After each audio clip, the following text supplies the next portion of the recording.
Cuphead is the latest indie phenomenon to take the gaming community by storm, but does it truly live up to the hype? That's exactly what I'm going to determine on this special Cygnus Destroyer video.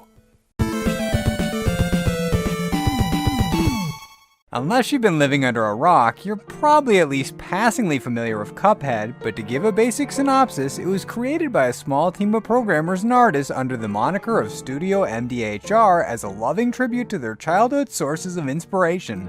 The story centers around the titular hero's quest to save himself and his brother Mugman from the fiery flames of eternal damnation after failing to heed the advice of the eye-grabbing subtitle. In order to repay their debt, the duo essentially becomes the Devil's Enforcers, scouring Inkwell Isle for the poor souls who got on Beelzebub's bad side and making them face the music for their sins. This premise is without a doubt one of the most metal things I've ever seen, and it alone would have separated Studio MDHR's debut effort from the competition, but the real reason for Cuphead's critical acclaim and commercial success lies in the rock-solid gameplay and the vividly animated presentation. While most of their genre peers have opted for a sprite-based graphical approach catered towards NES nostalgias, Studio MDHR took a more personal touch by crafting a colorful and creative world inhabited with fascinatingly quirky characters.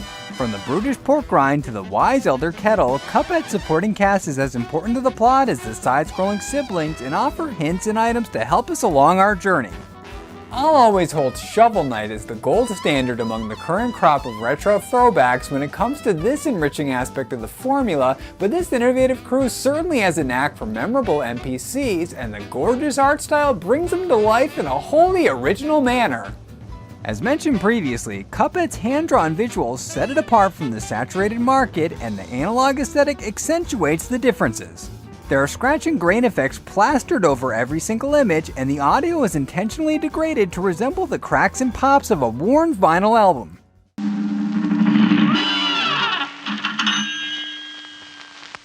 Well, Cuphead and his pal Mugman, they like to roll the dice. These little embellishments provide period-accurate authenticity and make it feel as if we've unearthed a long-lost treasure from a dusty basement, but a beautiful presentation is nothing more than shallow fluff if it's not complemented by engaging gameplay, and luckily for us, Cuphead has that in spades.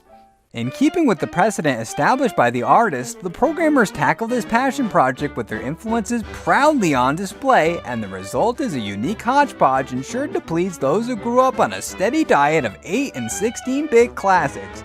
There's an archetypal overworld map that unlocks with each progressive step, and the comprised stages blend Contra-esque run-and-gun action with Gradius on steroid ship segments. The controls for tackling this Herculean hybrid are tight and intuitive, with the traditional jump and shoot mechanics of old being retained, and they're further enhanced with the inclusion of the brand new parry ability. The parry alters the tried and true format by enabling the plucky protagonist to interact with their environment as a means of evading danger and attaining their full potential. This vital technique can be tricky to master in spite of its simple execution, but it's absolutely worth the effort required to do so, as it comes in very handy when braving the barrage of boss battles that constitute the bulk of Cuphead's gameplay. The bosses are not surprisingly culled from Lucifer's hit list, and anyone who's been missing that old school challenge will have plenty to sink their teeth into, as these impressively designed titans put the unsuspecting player through a true trial by fire, with a multitude of phases involving a seemingly endless supply of adversaries and adversities. While the devs instilled a learning curve in the form of a few fairly easy enemies up front, the intensity rapidly ramps up by the second island, and it quickly becomes apparent why so many articles have been written about the now legendary difficulty. As a lifelong retro enthusiast with some tough titles under my belt, I was initially skeptical about the findings of these reports, but after getting my ass stomped and being frustrated to the point of losing a night's sleep, I can now confirm that they're all true.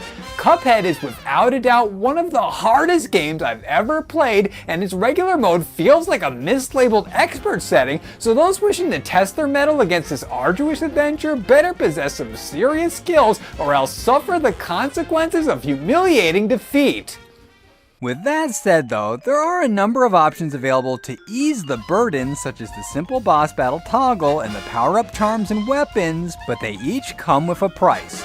The former eliminates the more aggravating sections from each encounter, but it also forfeits access to the casino conclusion and omits any kind of ending, meaning that it's ultimately a waste of time.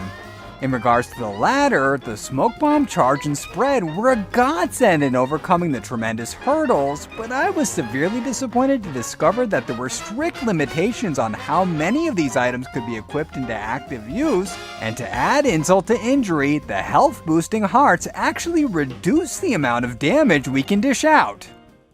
Let's take a moment to put that into perspective of a hypothetical exercise. Imagine Mega Man 2. Now picture the Capcom masterpiece with only the Leaf Shield and Bubble Lead at your disposal, plus a busted E-Tank which nerfs their effectiveness. That's Cuphead's upgrade system in a nutshell, and its a significant dent in an otherwise nearly flawless presentation. I can easily adjust to the exaggerated difficulty spikes, and I could even forgive the random BS that occasionally rears its ugly head, but the fact that we're denied a set of properly performing power-ups in the face of insurmountable odds is beyond the pale. Nevertheless, this glaringly detrimental design choice doesn't break the game, but it might possibly be enough to detract from the overall experience, and that, my friends, brings us to the million-dollar question. Is Cuphead really all it's cracked up to be?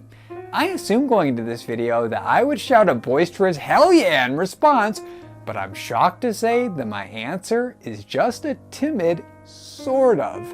There are a lot of things that I appreciate about Studio MDHR's beloved brainchild, with the amazing hand-drawn animation and impressive level variety being chief among them, but these positive traits are offset by the unbalanced brutality meter and the rest of the aforementioned grievances, which combine to form an unfortunate and irrevocable shadow that loomed large over my personal enjoyment. I'm glad that I chose to purchase this during the Steam Summer Sale, and I'm proud to claim that I've taken down the Devil and King Dice without the aid of the now patched out glitches and exploits, but I honestly don't see myself returning to this ever again. Shovel Knight to me has far more heart and soul, and every subsequent DLC release adds to the sheer brilliance of it all, but that of course doesn't make Cuphead a failure. Quite the opposite actually. It's an objective work of art that's definitely worth checking out in spite of my quibbles, and I hope that this rookie company has a bright future ahead of them. Anyway, now that I've finally put my 2 cents in on this indie smash hit, I've got another review on deck for next week. Be sure to come back for that and leave any requests in the comments below or on my social media accounts, but until then, this is Matt, aka Cygnus Destroyer, signing out. Thanks for watching. If you liked what you saw and you want to see more, the boxes on the screen right now will lead to some more of my videos, and if you haven't already, be sure to subscribe to the channel by clicking on my avatar in the bottom right hand corner. Thanks again.